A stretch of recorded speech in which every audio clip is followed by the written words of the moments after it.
10 a.m. I call this meeting of the Benton-Franklin Council of Governments to order. And we do have a quorum, you said? We do. Good. Well, in the absence of Alex and Kate this morning, I will be reading the convening statement in Benton-Franklin Council of Governments was established by a voluntary association of the local units of government in 1966 with the vision of providing a forum for improved communication, multi-jurisdictional decision-making, regional planning, and the capacity to serve as lead agency in providing multi-jurisdictional programs. The services provided to the member jurisdictions are outlined by interlocal agreement and can evolve with the needs of the region. The Benton-Franklin Council of Governments currently fulfills the following designations on behalf of the Benton-Franklin region: Regional Planning Commission, Conference of Governments, Regional Transportation Planning Organization, Metropolitan Planning Organization, Transportation Management Area, Economic Development District, and the Benton-Franklin Council of Governments Board of Directors simultaneously serves as the governing body for the Benton-Franklin Council of Governments, the Benton-Franklin Metropolitan Planning Organization Transportation Policy Board, the Benton-Franklin Walla Walla Regional Transportation Planning Organization, and the Benton-Franklin Economic Development District. We share this information at the beginning of each board meeting to provide context to the information shared and actions taken in the meeting.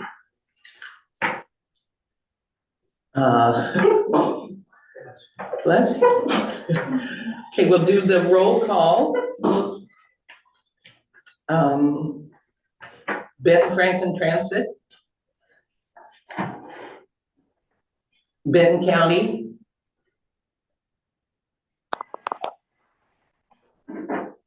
City of Benton City.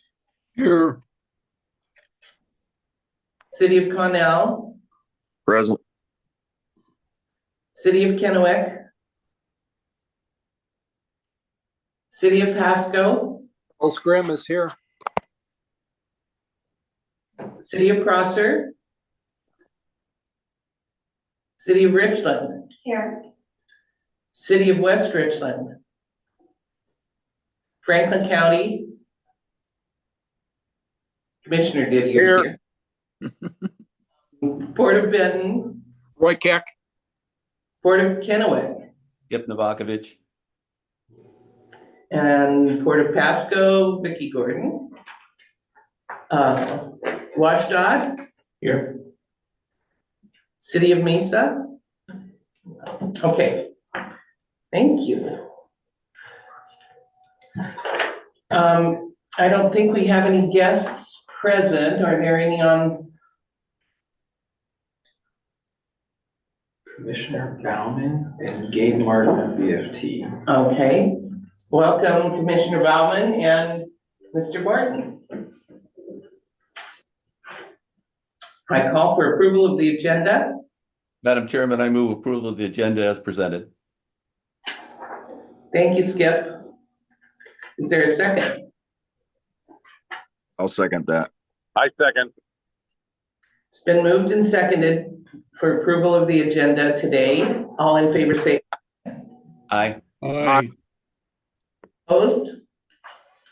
Okay, motion passes. Okay, this is time for any public comment from anyone online. If a member of the public wishes to comment, the chair must recognize them. You will be asked to state your name for the record and limit your remarks to 3 minutes unless granted additional time by the chair. Any public comments? Okay, let's move on.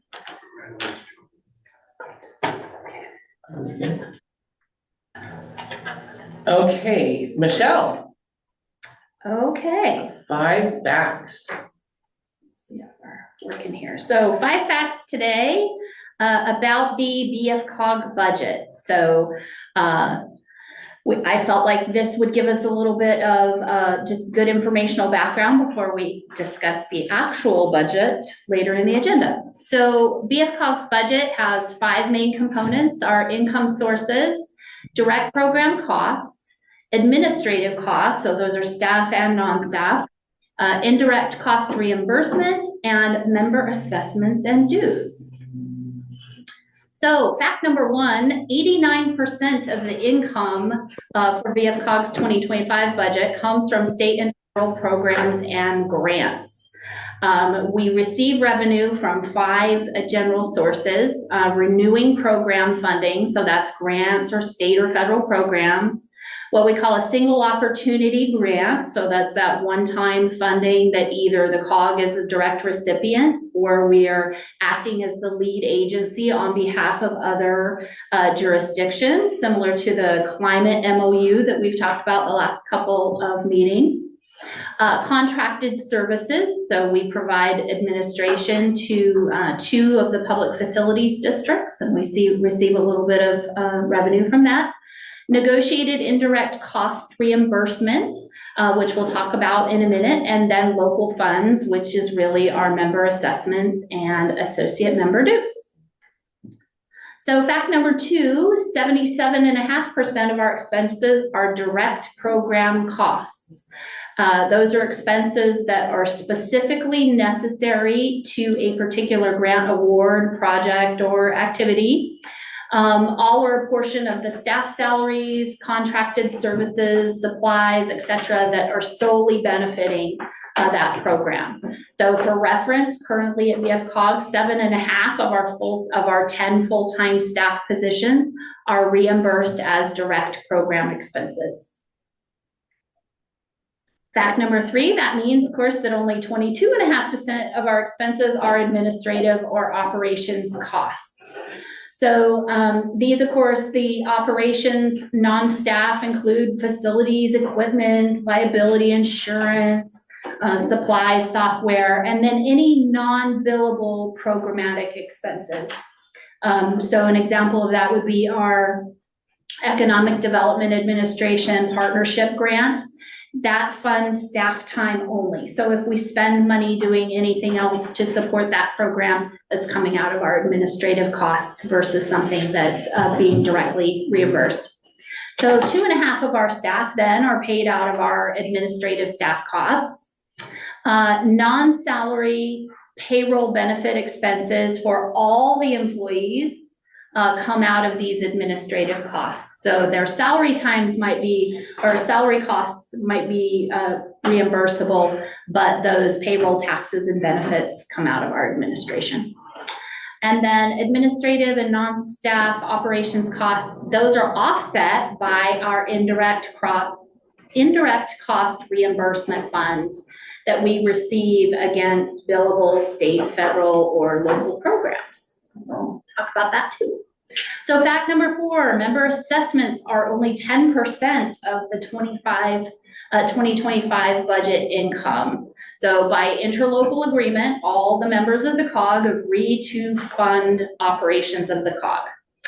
Local funds might be required to balance the budget after all other forms of funding have been applied. However, at least in the last 5 years, that's not happened, and I don't know if that's happened in years prior, but it's always a potential. Local funds are required to match some federal and state programs, but not all of them. We have many programs that don't require a local match. Currently, our federal transportation funds require a 13.5% match. Our EDA partnership planning grant requires a match. So for 2025, the matching funds that are required are $282,000, which also our member assessment total for the year is $282,000. But what I think is it's a highlight note, I think, is that this is the first time that our member assessment total has exceeded what we charged our member jurisdictions in 2000. And it is only 9% higher than what we charged everybody at that last peak in 2000. So that's a 0.36% per year average increase. So we have been very mindful and conservative of asking our jurisdictions to fund COG activities. And then fact number 5, our indirect cost rate for 2024 is 129.84%. This is surprising for folks to hear. So we have a national indirect cost rate agreement, or a NICRA, that is negotiated every year with the Department of Interior, which you might say what? But the Department of Interior handles the cost rate negotiations on behalf of the Economic Development Administration.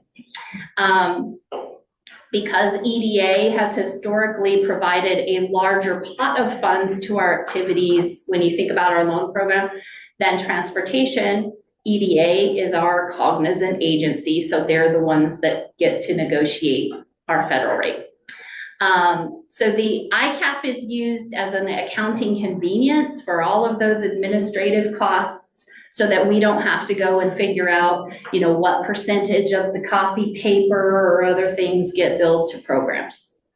We use a rate that's called a simplified fixed carry forward. And that is only used by agencies like ours that have pretty consistent forms of funding from the same kinds of agencies.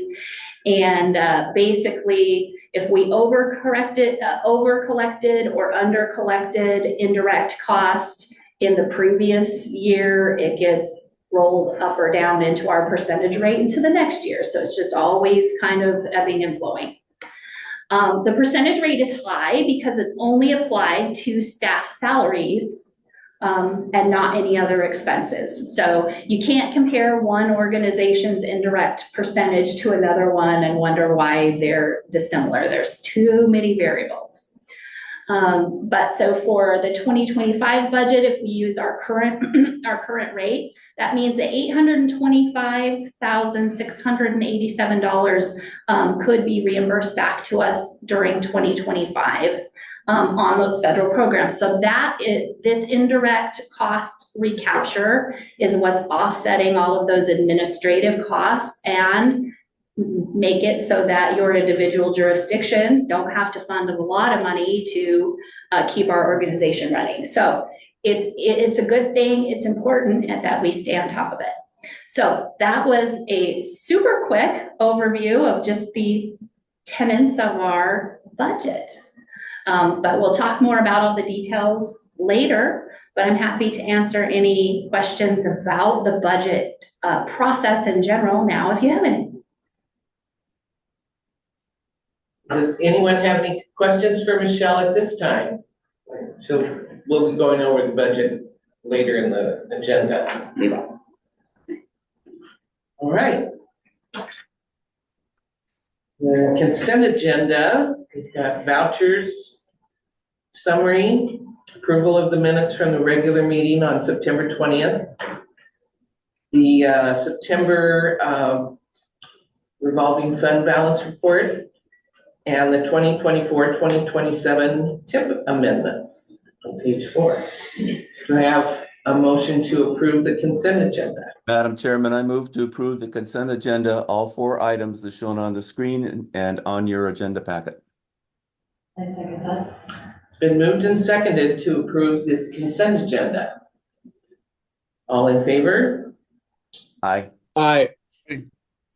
Opposed? Motion carries. All right. All righty.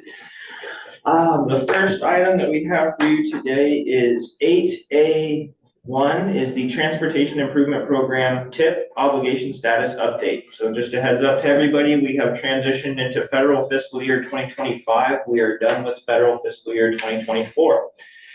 For our region's obligation authority target is estimated right now at about $8.79 million. This is higher than last year due to some redistribution funds that we received for meeting our target in the previous year. As you can see, we have a total of 10.11 million in program projects, and that list of projects is included in your board packet. So our margin of error is still very small, so making sure that all the jurisdictions do obligate their projects that they have set to be programmed in 2025. We have several large projects that were about to be obligated in 2024 that have moved into 25, so that will help us meet our target. For example, the city of Richland, South George Washington Way. That's about a $2.4 million project that just missed the cusp, so that will be coming off of our books very soon. And we'll be planning to hold a call for projects in early 2025, so calendar year 2025, for federal fiscal years 26, 27, 28, and potentially 2029. So that'll be something that will be on the calendar for all of your public works directors. Any questions about the obligation status?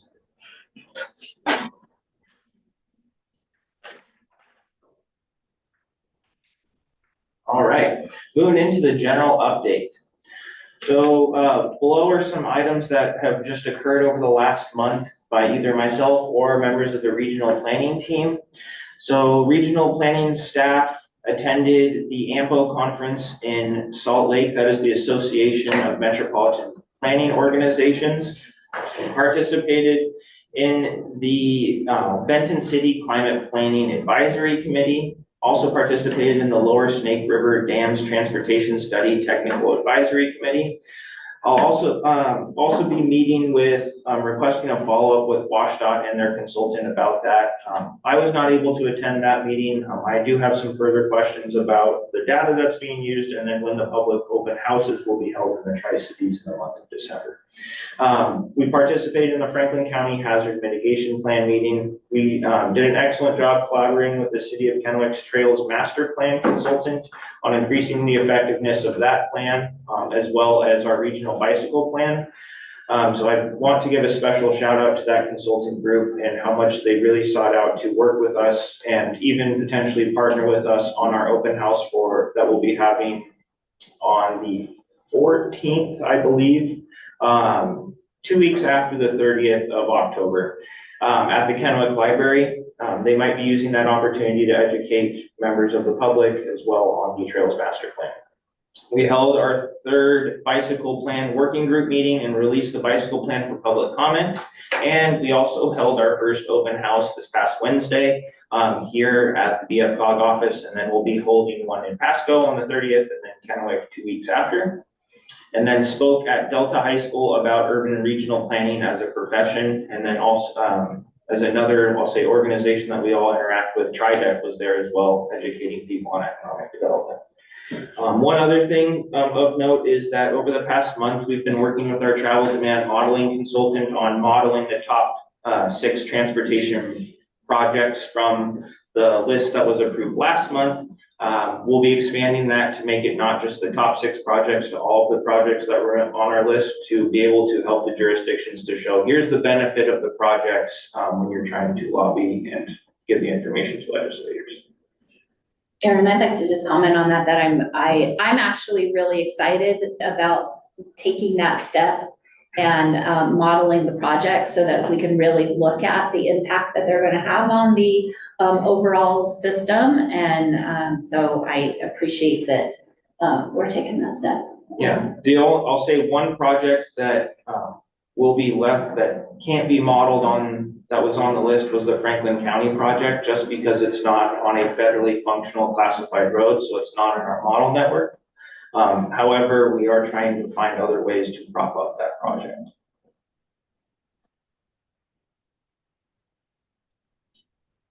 All right. Thank you, Erin. Zach. All right. Thank you, everyone. Just a couple quick updates from an economic development district and local government programs standpoint. As we worked last month through the workshop, our 2024 SEDS Community Economic Development Strategy is complete. So we do have a resolution in our action items for formal adoption by this body later on in the agenda. We will be getting, we were informed by the Economic Development Administration since we last met that our due date for the 2025 comprehensive SEDS update, so that's our complete overhaul, is now June 30th instead of October 30th. So we'll be working pretty hard over the next couple of months to get that together, which means we will be starting our SWOT analysis, which we have to do every cycle when we do a comprehensive update. So that will entail a survey that will be sent out to stakeholders, all our membership body, as well as available to the public, and a couple of workshops to be held in November and December. So we're working out that scheduling now, but we would invite everyone on the board and your staff and your team and your organizations to participate and help outline a comprehensive economic development strategy for our community upon which we can base our goals for the new SEDS update. As part of our ARPA planning and ARPA outreach with Franklin and Benton counties, we continue just working amid those to provide technical assistance where needed to communities throughout both counties. We've identified a number of funding opportunities. What we've discovered is that in a presidential election year, a number of grants are presented as part of the federal government outreach. I think to say that one administration is able to fund a number of projects around the country over the other. So we're seeing an increase of funding opportunities. A couple of funding opportunities of note that we've sent out to our community are some Department of Energy grid modernization grants that we sent out to the PUDs and Richland Energy Services, all of our electrical providers in the communities. Same with an EPA clean school bus rebate, which we sent out to our school districts. And then some flood mitigation assistance grants that we sent out to our constituencies for consideration as well. More are coming, so we'll be sending those out to all of our organizations as we get them and vet them to see if they fit in with the mission and everything for all of us collectively. Some of our just regional technical assistance. One grant we've been working with is on legal assistance and victims advocacy through Department of Justice with the Benton County Prosecutor's Office. So we're waiting word on that grant, if it's been awarded or not. We've been helping our regional agencies throughout to provide some assistance where we can, trying to find opportunities to help City of Connell with the Lamb Weston closure as well. So a lot of conversations on Franklin County side with Port of Pasco and TRIDEC and some of those agencies as well, just to see how the COG can pitch in and find some opportunities to help out. We met directly with Franklin PUD and their staff to discuss just grant opportunities, learn a little bit more about their organization and mission, and really try to see how we can incorporate some mutual action and just like collective conversations with not only the PUD, but the regions that they serve as well.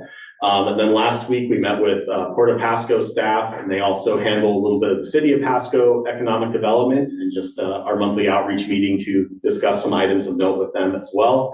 And then yesterday sat down with City of Richland staff too, just to talk about ongoing projects, opportunities, what's going on in the future, and game planning for next year. We will be holding some of our regional meetings this month. So our we call it a conversation. I'm not sure if that's official yet or not, Michelle. So just please note. But we do have 2 meetings that we set aside as part of our EDA planning grant.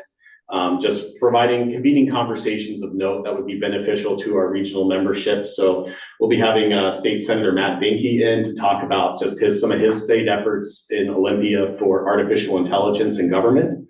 So it should be interesting. We'll be sending invitations out for that shortly. And then we will be having a special Congressional Connections meeting. Those are our meetings where we meet with the staffs of our senators and Congressman Newhouse, but we will actually have Congressman Newhouse here for that meeting. So we'll be sending those invitations out as well for just direct connection with the congressman himself on Halloween, October 31st. And then finally, the SEDS update. We went through it in great detail at our workshop in September. Just some quick hits before we get to the action items later in the agenda. But we've improved some of the formatting and layout, took out some of the extraneous information just to make sure that it was better organized, more readable. We updated our economic and demographic data to more recent numbers as late as December 31st, 2023, just to make sure that we've got all those numbers as updated as possible, and then updated the regional project list as well. So that'll be for consideration by the board as resolution 05-24, included later in our action items. In addition to that, a component of the SEDS is economic recovery and resiliency.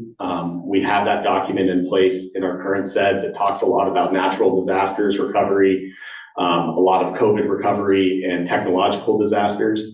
We will be working with our EDAC and regional agencies on adding some information on if a major employer leaves a town, and what we can do, or how we can convene as a region and house some game planning on that as well. So look for that next year.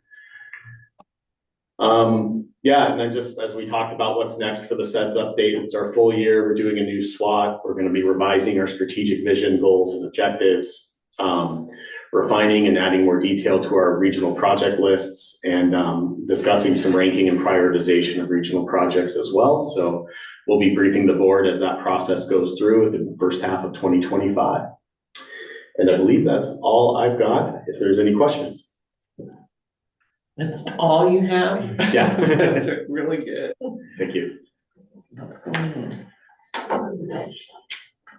All right. Michelle. All right.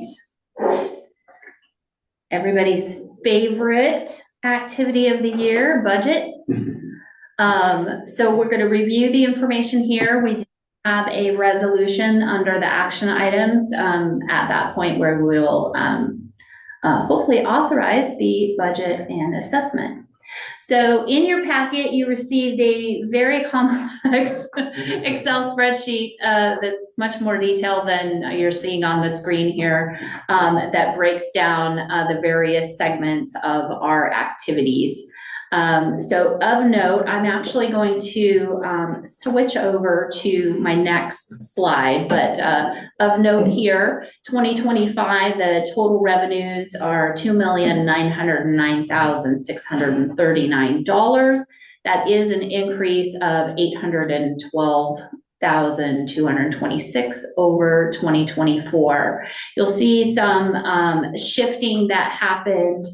The income number, or the revenue number that we are showing from the EDA planning grant, that's our partnership planning grant. Normally that number would be $75,000, but we have a little bit of carryover from this year, and that's the end of that 3-year grant. So we've got to get that spent down in 25.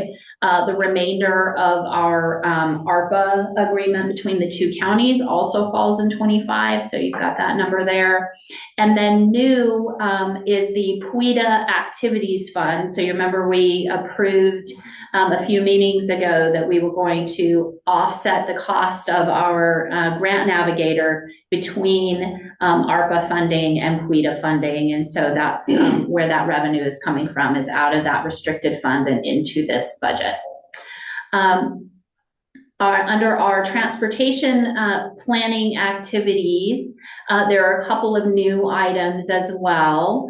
One is the SS4A, that's the Safe Streets and Roads for All grant that we received, that we're doing a safety plan and also a safe routes to school plan for the region. The grant total is $400,000, so $320,000 cash. The grant itself requires a 20% match. However, we have the ability to use our other state and federal funding to offset that match. So that didn't get passed on to the rest of you beyond our usual 13.5%. So yay for collaboration, saving everybody money. But the funds for this grant are coming in, some in 24 and some in 25, which is why you only see $160,000 rather than $320 in this budget.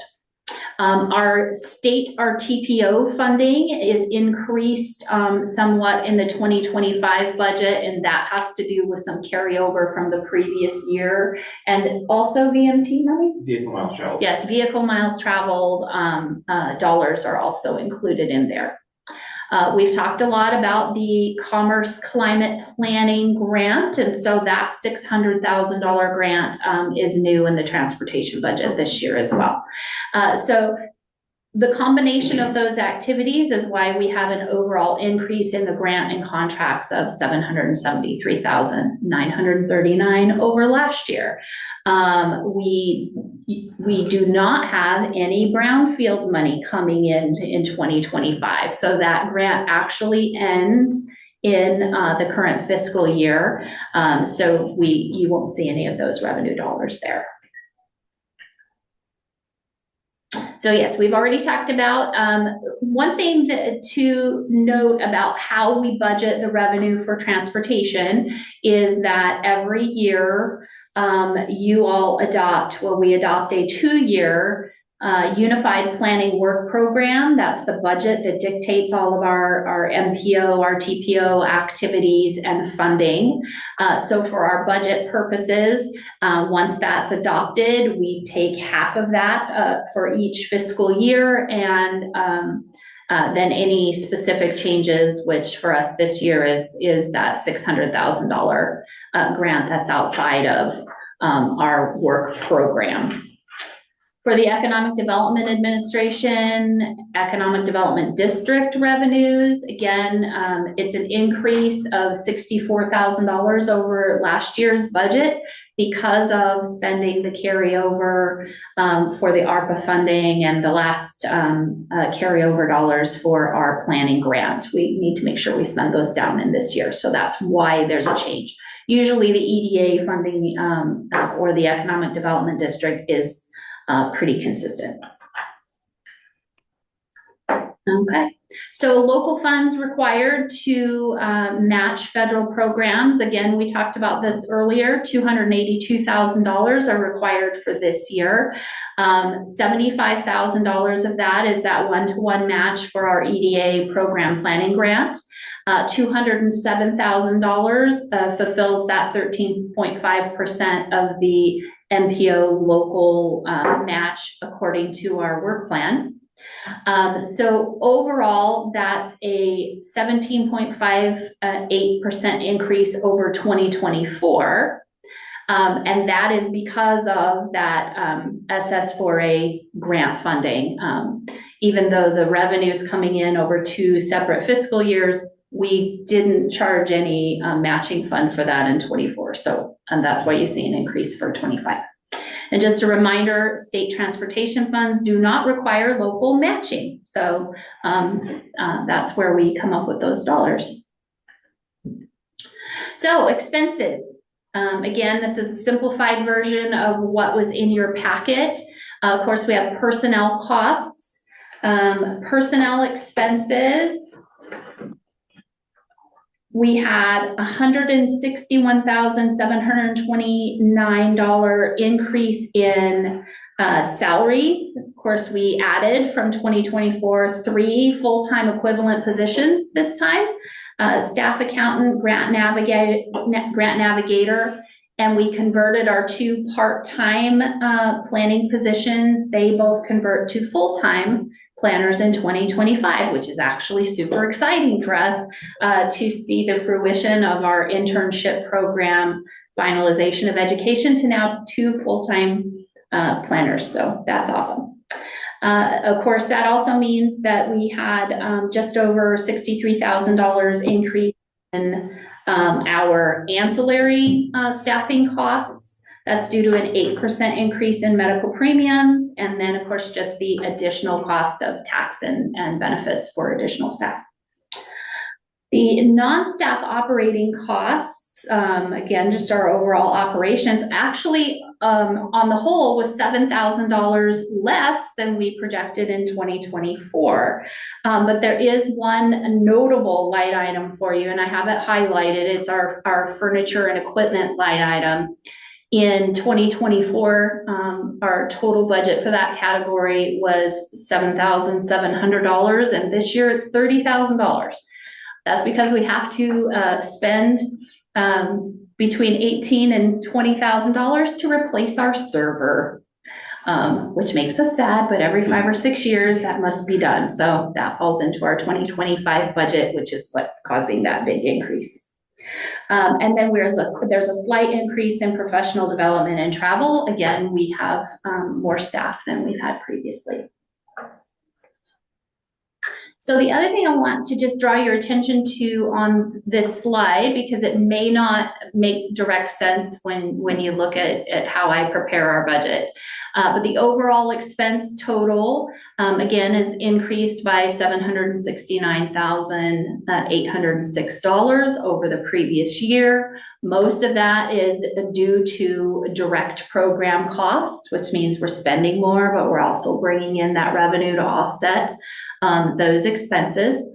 And then for how our budget works with the indirect recapture and how that varies, on our budget, I show a straight income to expense over underline, which is your blue line item there. So of course you can see that our administrative category is always overspent because the revenue doesn't come in from administration, it comes in from programs, and that is based on that indirect rate that we get to charge on top of our salary expenses for staff.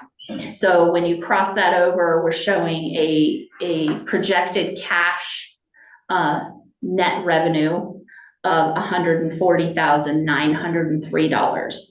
We do not budget this budget to zero for a couple of reasons. One is that those programmatic activities have some variance, and also our indirect rate changes based on when that negotiation happens. So we never really know how much of a variable that's going to cause in that cash back to us. So that's why we don't budget it to zero. It's actually a good place for us to sit here. The green line item underneath there where it says indirect recapture offset, again, that's based on the rate that we have today. Sometime during the first quarter of 2025, hopefully, we come up with our rate for 2025, and that will cause some variance for us. So this is more just a informational tracking number for us. But really the most important part when it comes to impact to your jurisdictions is we have those two potential places where we could come back and ask for money. One would be assessments required to balance the budget. Because the budget has positive net revenue, we have no need to ask for any additional money. And then the assessments required for the federal match, which we have to charge you, is the $282,000. So again, we talked about the personnel cost changes, the changes to the net staff operating costs and our expensive server. And again, cash surplus, which is positive. We don't budget to zero to just alleviate for variances. The other is also potential delays in reimbursement or government shutdowns or slowdowns sometimes impact that flow of money for us. The one thing that, again, just to stress, we get this question almost every year is, can't we reduce the amount of our membership assessment if we have positive cash? And again, we cannot, because we have to charge that local match against those programs. Okay, so this is where I get to own up to a mistake that was in your board packet, but it's to your benefit, so I hope this makes you happy. So the 2025 regular member assessment is based on that local match total of $282,000. In your packet, on the chart that shows what percentage each jurisdiction pays of that total, I had mistakenly had the number $307,000 instead of $282,000. Thus, in your packet, it showed that your jurisdiction was going to need to pay more dues than you actually do. So what you have on the screen is the correct total for each jurisdiction. And once the assessments are adopted at the meeting, then we'll prepare to send out information to your individual jurisdictions. The other question that I often get when we talk about the assessment and the percentages is, how do we determine what is the percentage that each member jurisdiction pays? I cannot specifically answer that for you. The percentages were determined at some point in the past using some formula that included population and perhaps some measure of property value.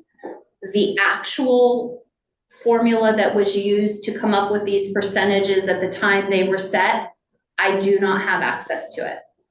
So a couple of years ago, we started to look at a potential creation of a formula that could actually justify and verify and be updated based on those factors. That opened the Pandora's box of some other conversations about, well, should we go to a fee-for-service model? What's fair, et cetera, et cetera. And then other things were happening in the COG and we weren't able to continue that conversation. So status quo has been where we've been on this. So these are the percentages that the COG has used for an undetermined previous amount of time. I do feel like this is one of our next big internal administrative activities that we need to take on, is just to be able to have a mechanism to justify what the percentages are and how do we update them for fairness for everyone. But I can't answer that question if that was something you were wondering. And I was about to ask you that question. Okay. I did stop. I think you saw me staring at you. Like, how you come up with this number? I felt it. That's how that makes sense for us to revise that and make it obvious and transparent so everybody knows what they're paying for based on population, based on projects. What is it that you're paying Whatever for? it And is. why are yours is so much lower than the rest of ours?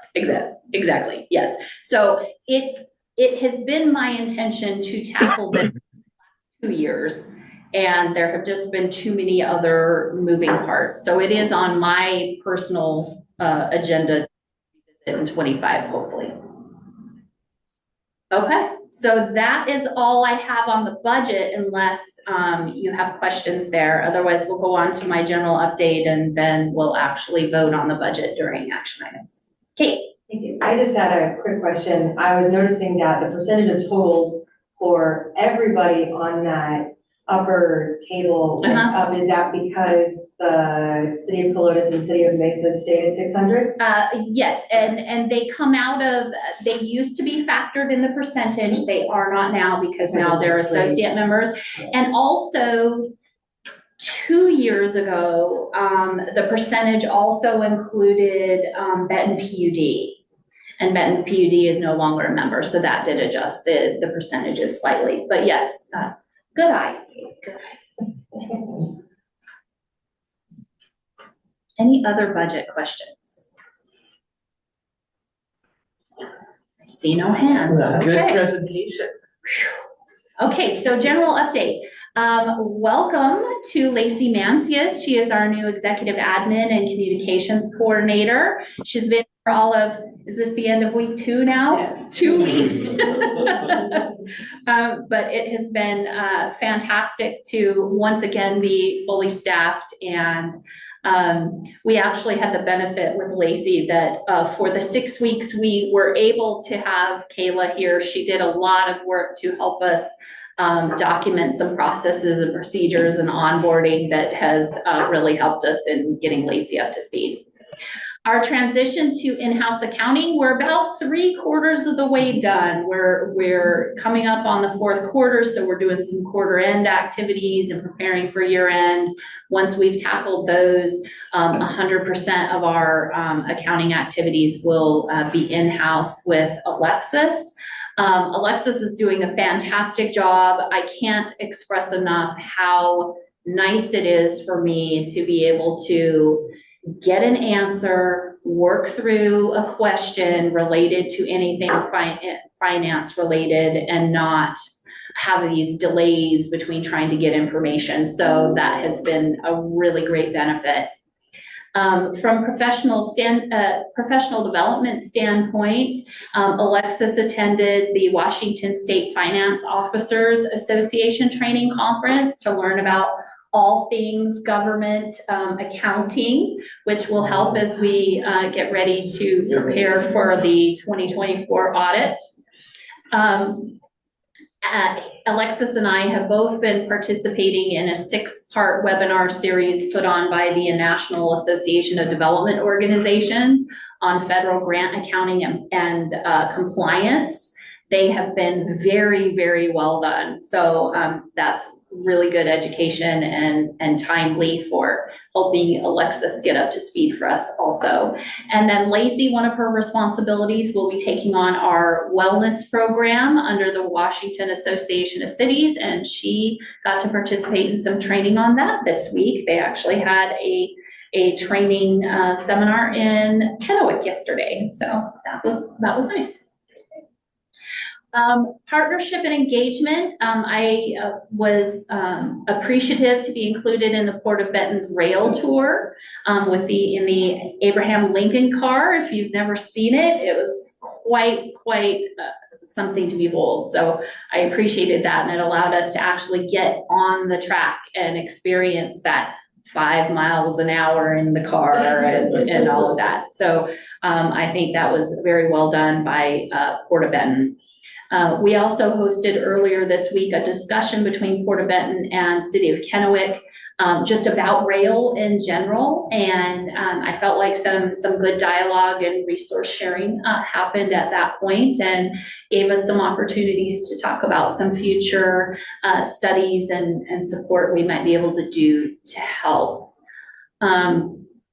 So TRIDEC and BFCOG, we've met a couple times to talk about transportation in general. And you remember a few months ago, we talked about this idea of how do we speak with one voice as a region, and what does that look like, and how can we gain consensus if there was, in fact, a project or an opportunity that we needed to come at a regional level. So we shared with TRIDEC our planning process and how that works.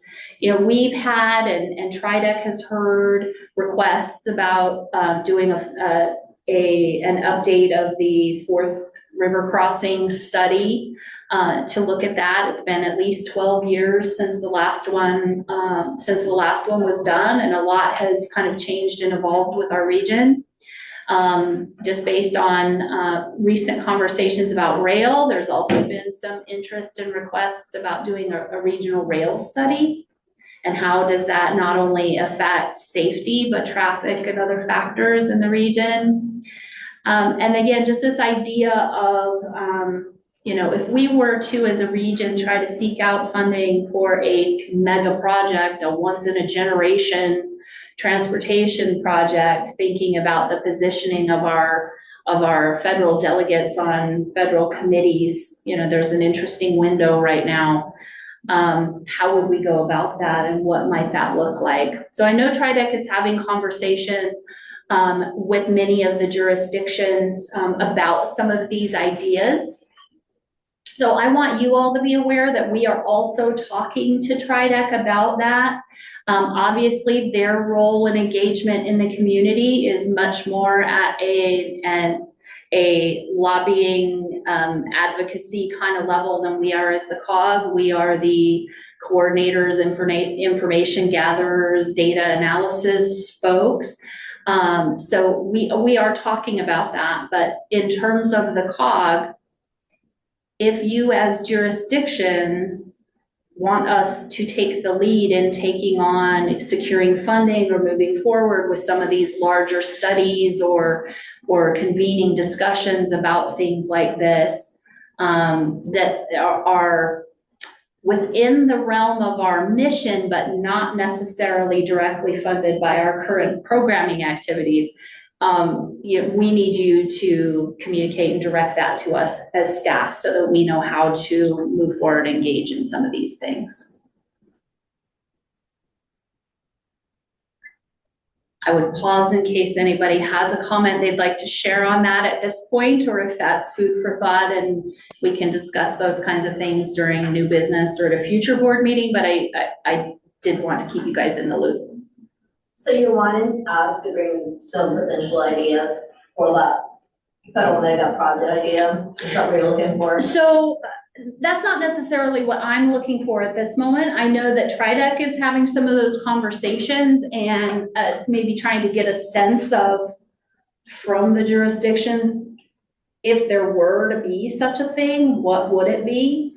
You know, top of mind, I think most people would say another river crossing, dealing with the at-grade rail crossings that cross-cut multiple communities. There might be something else.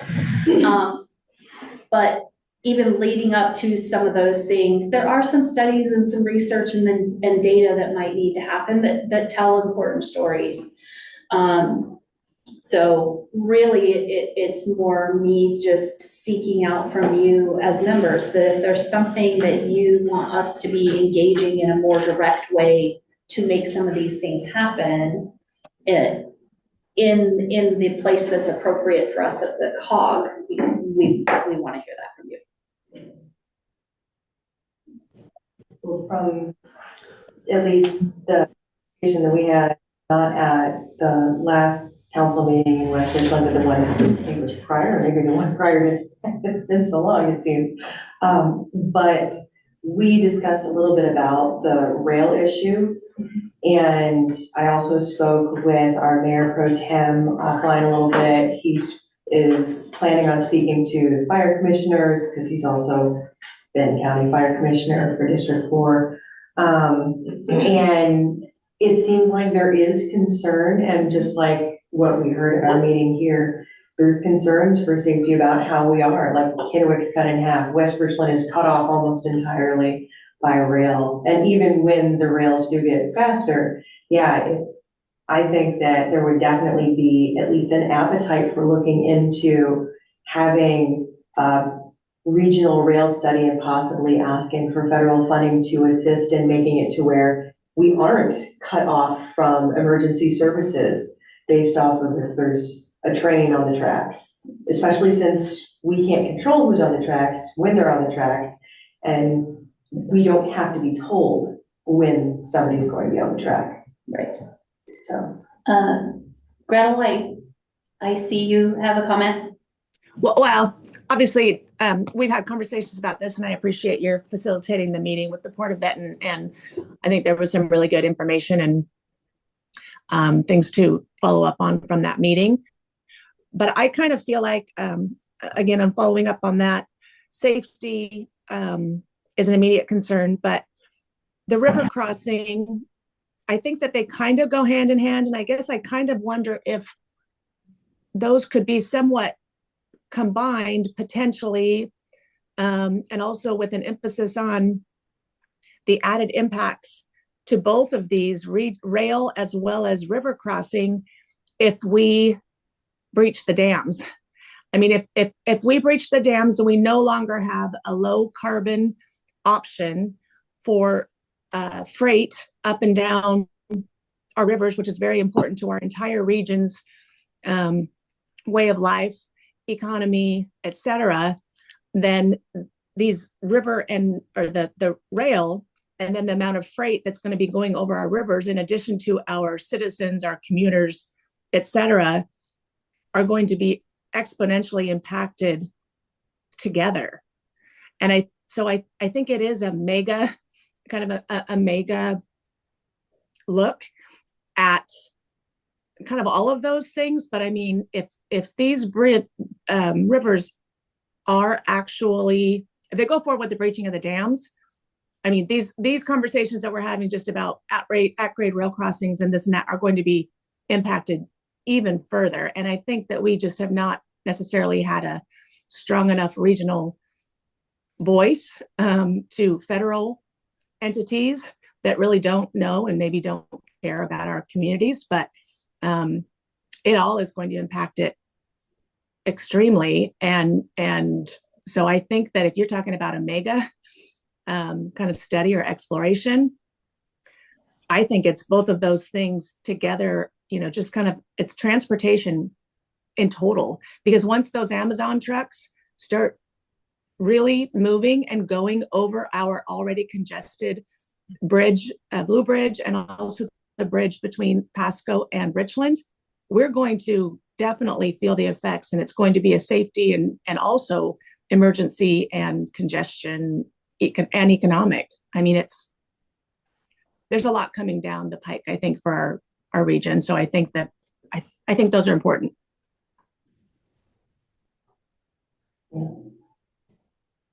So one other conversation that has happened, or one option that has been suggested, just generically, and it's outside of the scope of what the COG would normally engage in, but the cost associated with embarking on a study of this size, even if you're just doing the bridge versus also taking in rail and some of these other factors, are taking that all into consideration, you're probably looking at $1 million. And of course, that's way outside of any planning budget that we have.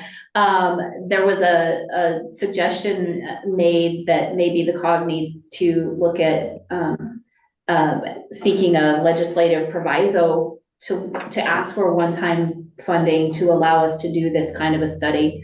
Again, that's not the kind of thing that the COG normally engages in for seeking out direct state funding in that way. But I wanted to throw that out to you all as well, that the question was raised as, is that something we could look at to try and pay for a study like we're talking about if there was interest. I just throw that out there to kind of generally gauge as board members, what's your response to something like that? So you're meaning to apply for a grant in order to conduct a study. However, if that funding does not get allocated by the state of Washington, then each one of those members will have to pay in order to conduct that study. Realistically, yeah, in order to conduct a study like this, it's beyond the scope of what we have available for any of our funding sources. So yeah, we would have to find an outside source of funding, or our members would have to believe it was important enough that everybody wanted to put in funding to pay for it. And obviously city councils, there's more than one person, you have city staff, of course.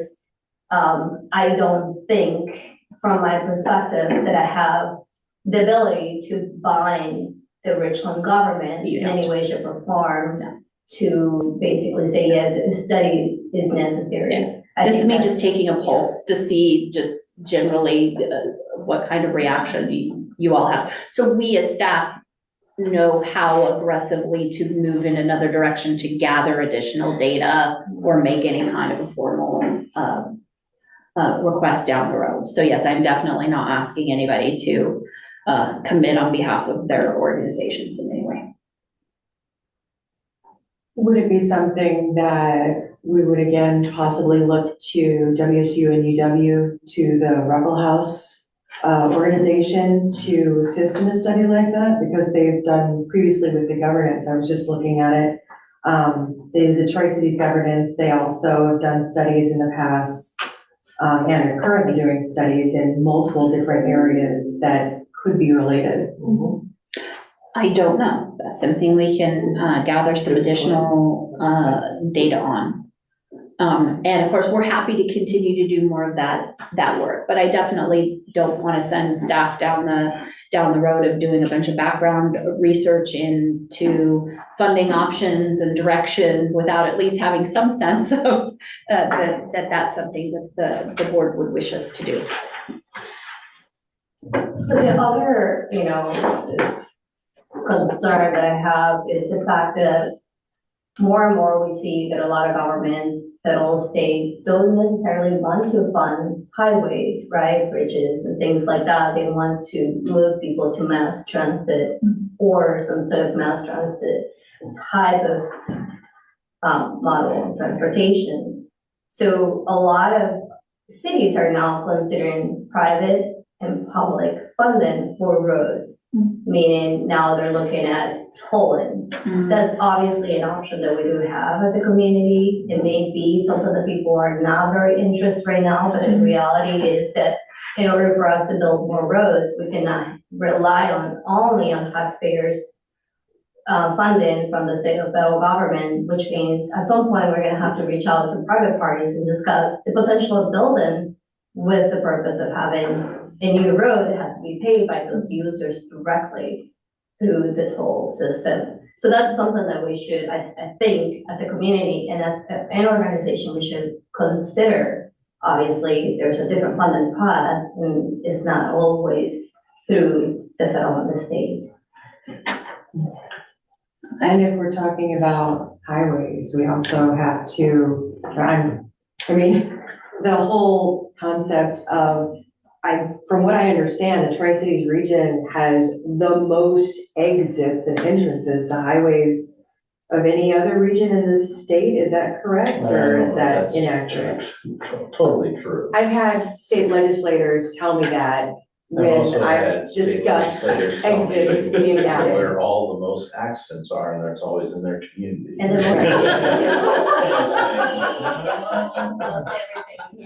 But I think you're struggling with the same thing the department's struggling with, is how to fund these, these needs.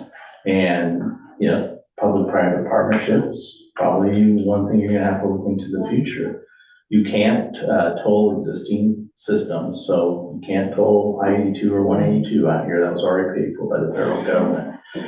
So it's a challenge, and looking into this session, the next session, I don't see a revenue package come in. I mean, I'll be happy if I can hold on to what I have. So it's an issue in every community, not just the Tri-Cities. You go to Yakima, Ellensburg, the Summit, they have all these issues and all these wishes for projects. And I don't know how they're gonna come to fruition. So, not trying to be Debbie Downer. I know, sorry. I like to say, we're engineers, we'd love to build you anything you want. It's just, it comes down to money. Yeah, and I think as communities,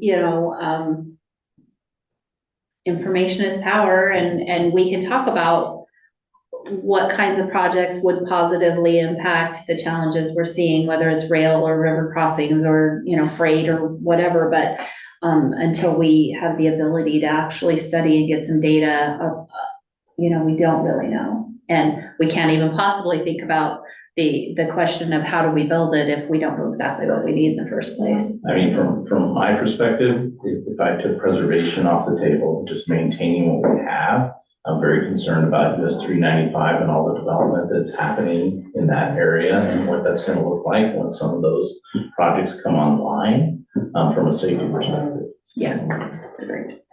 And that's gonna happen sooner than later. Yeah, I mean, it's coming really quick. So that's where one area, if I was gonna do a study, I would want to do a study. I mean, I think there's been lots of ideas and studies on another river crossing. And the only viable one I see would be to come off 395 and go along the backside of Pasco to cross there somewhere around Richland. But, other people have other opinions on that, so. Well, I believe we will have more discussions about this, but before you began to hear some of these conversations happening in other circles, I wanted you to at least understand that we are being included in those conversations too. Okay, brownfield application is coming to fruition quickly. We have lots of meetings with various jurisdictions to find out who our coalition partners for the application would be. The big question was we have to showcase, each coalition partner had to have a site that we could showcase in the grant, and then of sites that might be available, what could help be the most beneficial to a potential application. So where we've finally settled at this point is we have commitment from City of Prosser, City of Connell. Habitat for Humanity has a site in Richland and a site in Pasco, and one of the new requirements was we needed to include a nonprofit, and affordable housing is a very desirable reuse for brownfields at this moment. So those three are confirmed. We've had some conversations with Mayor Burton about the city of Benton City and could we make some of the challenges that they have work. Pasco does not have a property that's available outside of this habitat project that's ready for showcasing. We're still having some conversation with City of Richland. So we're getting close to getting it finalized. But the big takeaway is no matter who the coalition partners are in the application, if we're successful in receiving a second brownfield grant, it would once again be open to any property and project that met the criteria in the 2-county region if we get it. So if your community doesn't end up being in the coalition, that won't matter in the least if we actually are successful in getting money.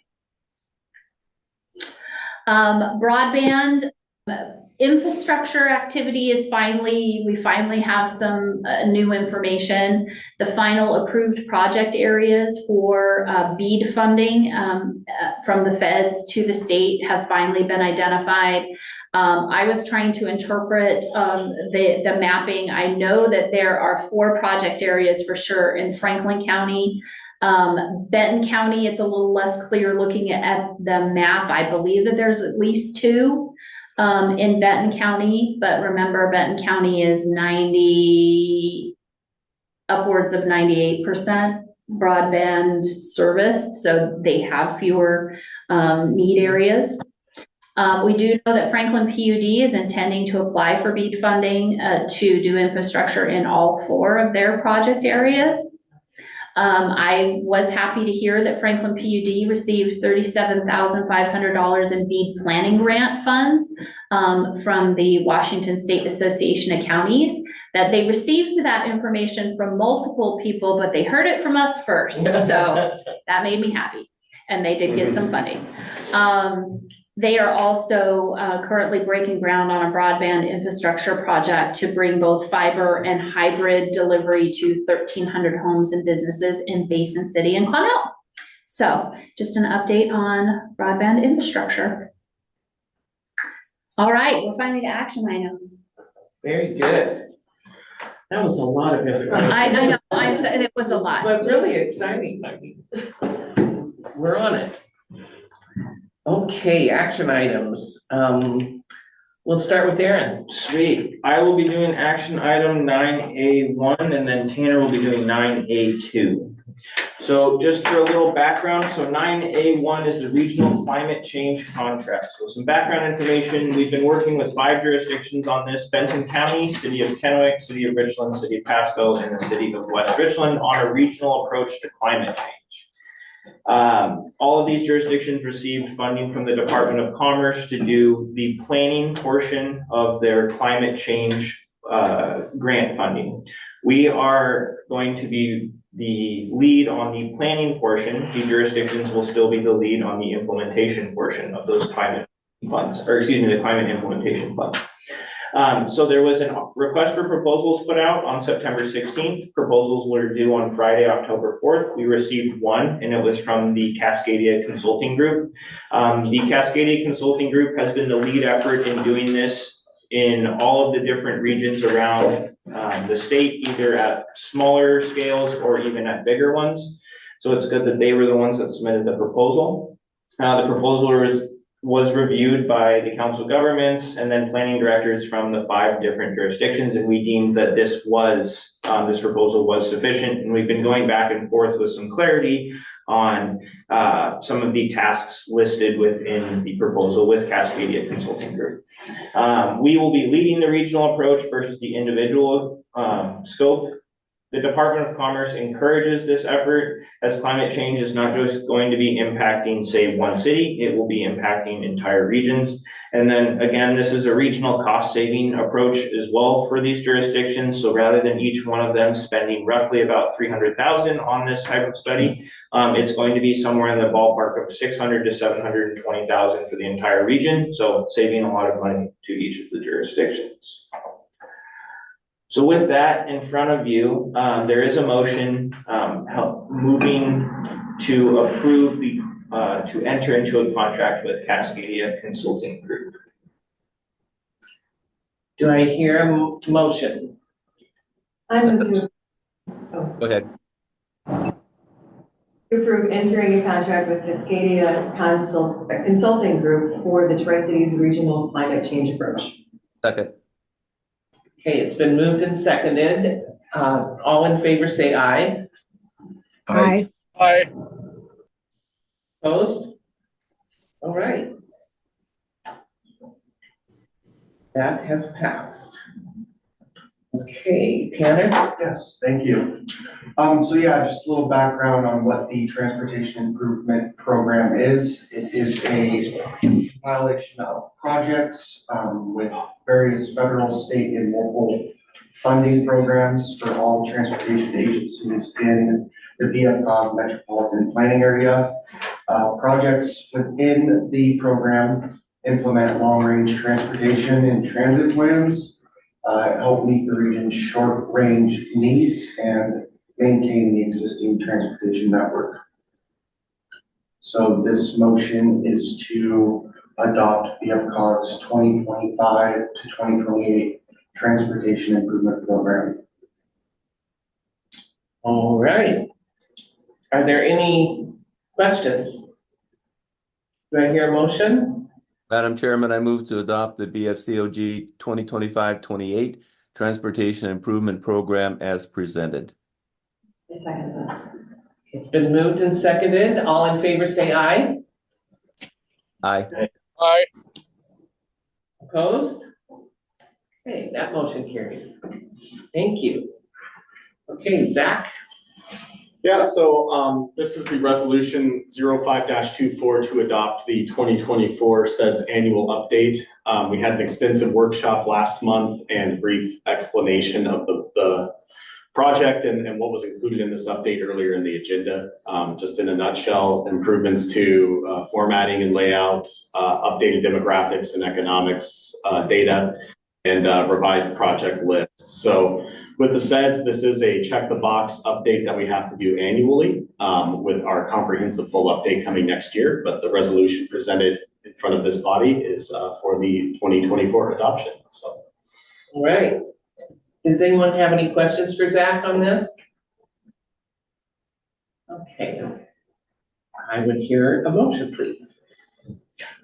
I move to approve resolution 05-24, resolution of the Board of Benton-Franklin Council of Governments adopting the 2024 annual update to the 2021 through 2025 comprehensive economic development strategy. SEDS. There's a second.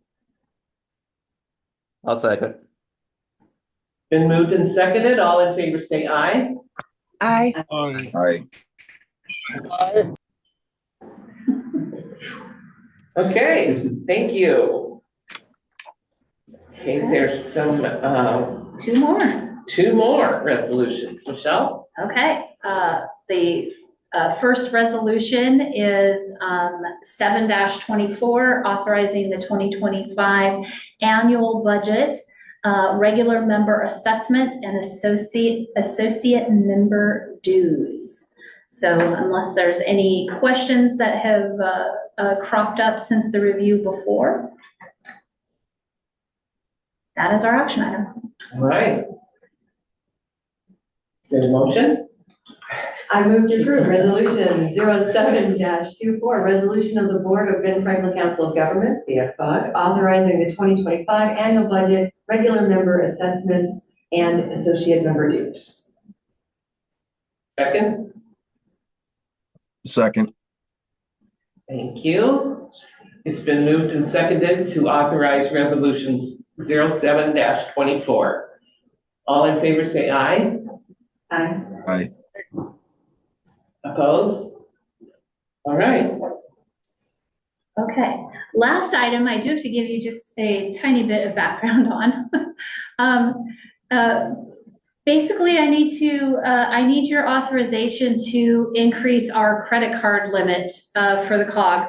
We have more and more recurring subscription-based software programs and things, and our current credit limit is the whole $8,000, which by the time you send a couple people to a conference and then have some monthly expenses and maybe have to buy something, we have found ourselves regularly maxing out our credit card, which is causing some issues for us. So approval to increase that credit limit from $8,000 to $15,000. And that's what this resolution is, because fiscal responsibility and fiduciary responsibility for the board is important. We did this as a resolution. Okay, is there any discussion or questions? I had a question. Does that include paying the percentage we charge you for using a credit card? Shouldn't have any, because you should pay. I was gonna say, we pay it off every month. We don't carry balance, What but. I'm saying is a lot of companies now will charge. They're 3%. adding a surcharge. Yes, surge charge. And Okay. I was just wondering if that is included, if you guys are okay paying that. The reason I ask is we are not allowed to do that. I see. So that's all.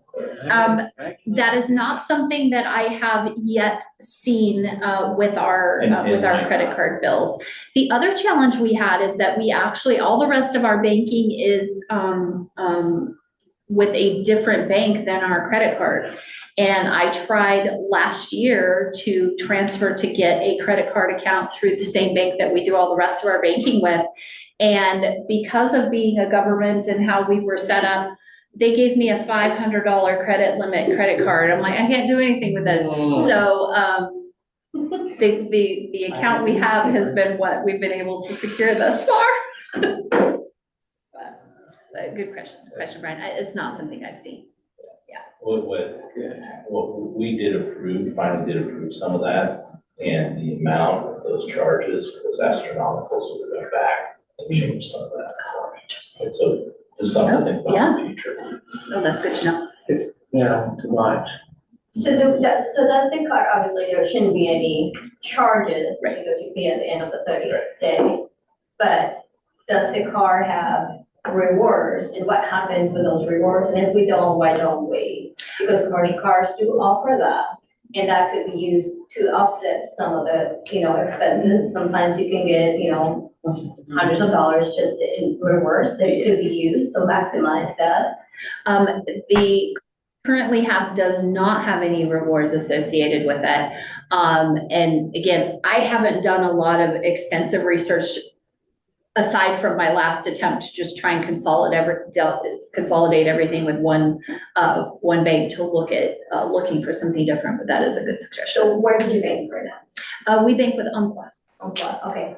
So Banner Bank, local regional banks is what I will suggest, because that's what majority of the local not-for-profit and municipalities do, is Banner Bank, regional banks that are usually the ones that will give you the credit card, even if you're Banner is who our credit card is through, but our banking, because Franklin County is actually our fiduciary agent, so our bank is their bank. So that's why everything else is with Umpqua.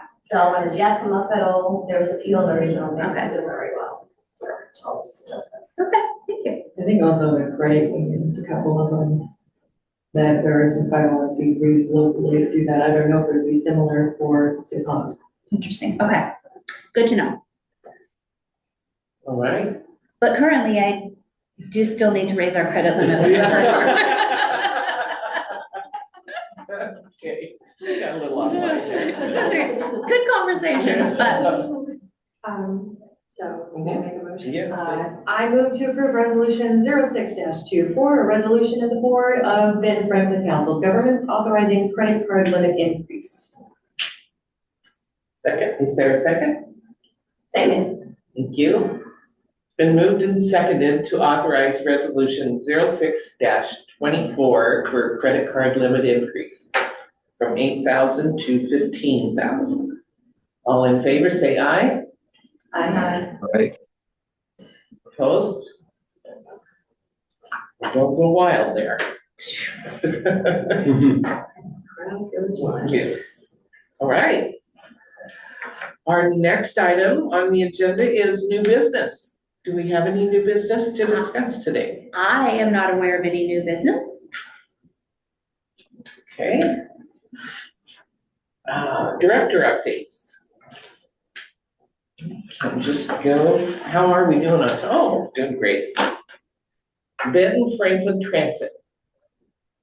It wasn't here. It's Benton County here now?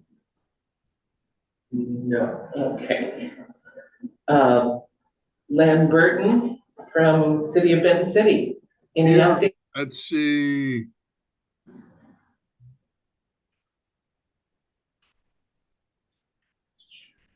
I'm here.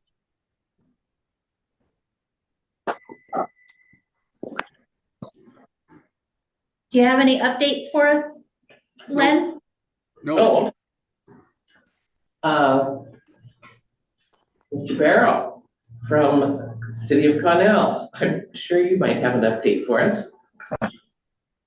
well, I think everybody's pretty much familiar that with the Land West enclosure, but no, the only update I had, just appreciate everybody's concern and everyone reaching out. A lot of agencies have, Port Pasco, the county, the COG, and a lot of senators and legislators.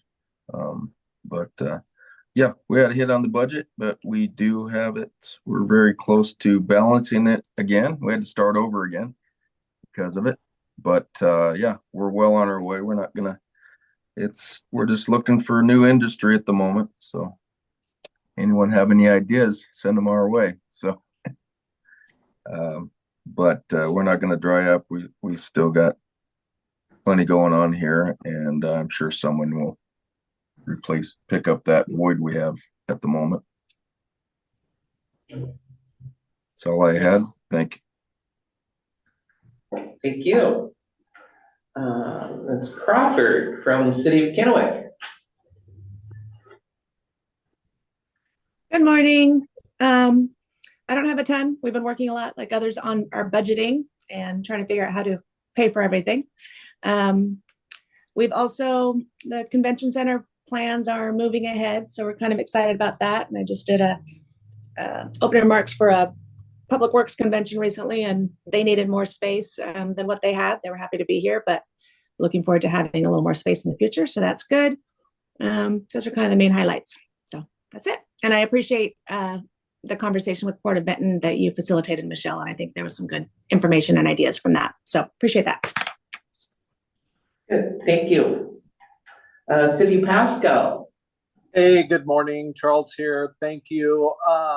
I guess only two updates is one, I'm grateful that all of our current road projects seem to be on schedule and get completed when they're supposed to be. And then I kind of filled in at the Good Roads Association for our primary on Wednesday, and I'm really grateful that the last project spot they had to fill in, we were able to get our Road 76 overpass onto their list of projects or whatever. So really grateful for the support from the region, everything, and doing that. And we're just growing, and we need to accommodate for it. So again, thank you everybody for your support in that. All right, thank you. City of Richland? No? All right. City of West Richland? Well, we've kind of like everybody else been doing a lot of budgeting things. And our mayor has been out. He is actually representing the entirety of the United States at the, I think it's the Nuclear Communities. Oh, wow. Communities Alliance. Yeah, the Communities Alliance. So I think he's in Switzerland, possibly. Yeah, but luckily the city's not paying for it. Somebody else is paying for that. I did want to bring up something that I am not certain if other cities or municipalities have dealt with, but that is something that we have on our radar as a concern now. Is we did have one, luckily small area that had some anti-Semitic flyers that were dropped off on their driveways on, I think it was somewhere in the lakes. I can't remember which street exactly, but I think that's something that unfortunately it seems like because of the elections is becoming more often. So I don't know if municipalities and their police enforcement are looking to get involved with each other at all, but something to look out for is the things happening around this anti-Semitism and just election issues in general for security and safety purposes. Just in case it wasn't on anybody's radar, it should be, unfortunately. All right, thank you, Kate. Commissioner Didier, any updates from Franklin County? Yeah, if you really enjoyed the discussion today, our budget, of course, we're in a very tough situation and we're trying to make our way through it. We may be looking at layoffs, but it's something that everybody is facing. I know Pasco City Council is facing the same thing. So just want everybody to be mindful of the situation we're all in together here in America. It's Walgreens just closed 1,200 stores. Lamb Weston closed up in Connell. This whole farming community is upside down right now. The apple industry, the hay industry. There's a few bright spots in the livestock and in beans. We're good this year, but we're also in another tight pickle as a whole community here, and that's in the emergency radios. We have it on our ballot, Proposition 1. We don't know the outcome of that, but if it does not pass, we're going to be stressed to try to create an avenue to get these radios for our emergency personnel. That's the police, firefighters, and the EMTs, which my wife is one of. And I want to make sure that they have the apparatus they need to get the safety issue accomplished, and that is getting people to the scene. And we're all involved in this. We all have loved ones, and we're all getting older. So there's going to be a point in time we're all going to need it. The other thing is the roads. With Amazon coming online, like I heard, with the trucks that are going to be on that I-82, I have been preaching about another crossing, and that would be Horn Rapids to Self Landing. It would take a lot of the avenue away from that crossing from Pasco to Richland, I-82, and it would get those people going to Hanford on another route. We are growing exponentially out there, and it is already wadded up. It reminds me of when I moved back to DC back in 1981, and the roads there, they outgrew the roads, and it was 5 minutes to Redskin Park, all right-hand turns, 2 hours to get home. I don't want to see that in our community, so we got to really look forward and plan and try to keep this from happening as fast as we're growing. It's going to be tough. Thank you. Okay, thank you. Roy Keck, Board of Benton. Thank you, Chairman.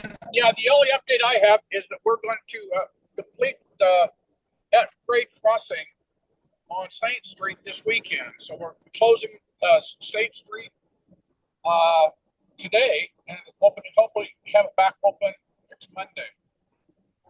Thank you. Okay, thank you. Skip Novakovich from the Port of Kennewick. Well, Port of Kennewick's got a lot going on at Vista Field, but I'd like to bring up something else from my other role as chair of the Hanford Area Economic Investment Fund, and that is, I think it would be beneficial if somebody, perhaps the COG, could just do a survey of all the possible loan funds there are in the Tri-Cities, Benton-Franklin County regions, and maybe take a look at how at some point in the future, not that the COG would do it, just that they could establish this list, but consolidate all these in one place. There's an awful lot of loans funds out there for small businesses that promote economic development, but nobody knows where to go. And I just wonder if it would be helpful to compile a list and then just see if we could work towards establishing a central place for these funds. Just a thought. All right. Port of Pasco, the only update I would have from us, we've been reporting the at the airport, our new parking areas should be completed before the holidays. And the only other one is I really appreciate how all of the organizations have really jumped on the bandwagon to try to help Connell and the closing of the plant up there. And I think I'm looking forward to some resolution there. And I appreciate everybody's participation in that. That's all I have. Brian. Just wrapping up our construction projects, most of them are on time. A few to carry forward next year, and other than that, we had our first snow up on Point Pass, so it was up high, so it wasn't an issue, but getting ready for winter. It was summer last week. Yeah, I know. Yeah. So down here was nice. All right. Is anyone else have anything to add? Right? I guess we're ready for adjournment at 11:30. Meeting's adjourned. Thank you so much for all your participation.